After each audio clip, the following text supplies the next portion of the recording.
Selamat tahun baru. Apa yang menjadi resolusi bagi para sahabat?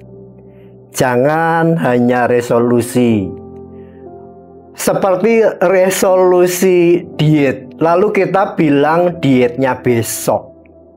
Pernahkah kita terjebak hal yang demikian?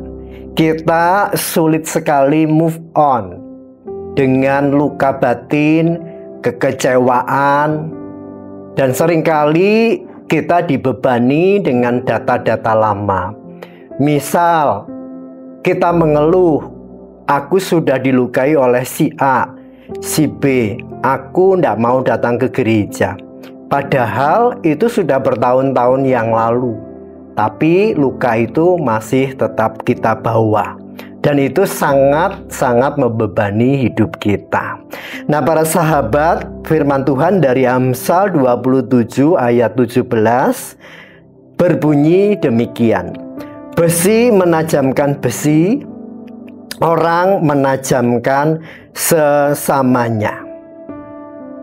Adakah kita bertekad, berresolusi di tahun yang baru ini supaya kita tidak terbebani dengan masa lalu? Kita diingatkan, gunakanlah data yang baru dalam berelasi. Ingat bahwa besi menajamkan besi, manusia menajamkan sesamanya. Itu berarti ketika kita membangun relasi, yang lebih penting adalah orangnya, bukan persoalannya. Persoalan itu anggaplah sesuatu alat yang dipakai oleh Tuhan untuk menajamkan, bukan membuat permusuhan. Menajamkan diri kita supaya kita mengalami pertumbuhan iman. Itu yang pertama.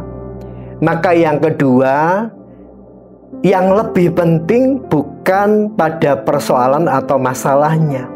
Yang lebih penting adalah orangnya. Bukankah firman Tuhan mengatakan, tajamkan sesama, bukan tajamkan persoalan.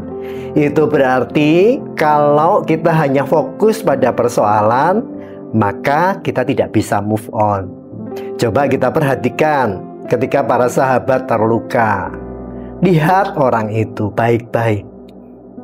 Pasti akan ada banyak sekali kebaikan-kebaikan dari orang yang sudah melukai kita mungkin. Maka yang ketiga, yang terakhir, ingat bahwa tahun baru mengingatkan kepada kita sebuah putaran waktu. Kalau kita mengingat sebuah putaran waktu, itu berarti waktu kita terbatas. Perjumpaan dengan seseorang juga terbatas.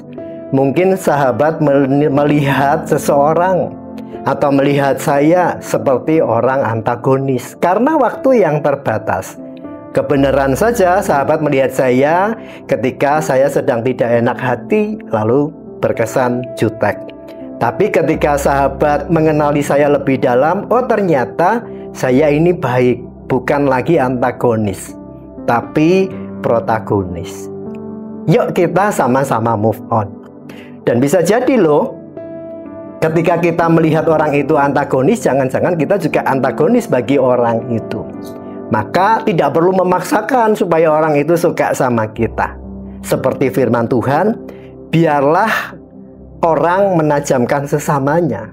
Maka biarlah pula orang itu akan melihat kita bahwa kita bukan antagonis, kita protagonis, bahkan kita imago Dei. Mari kita bangun citra Allah di tahun yang baru ini, menjadi gambar Allah, bukan yang antagonis tapi yang protagonis, yang penuh cinta. Salam damai, Tuhan Yesus memberkati.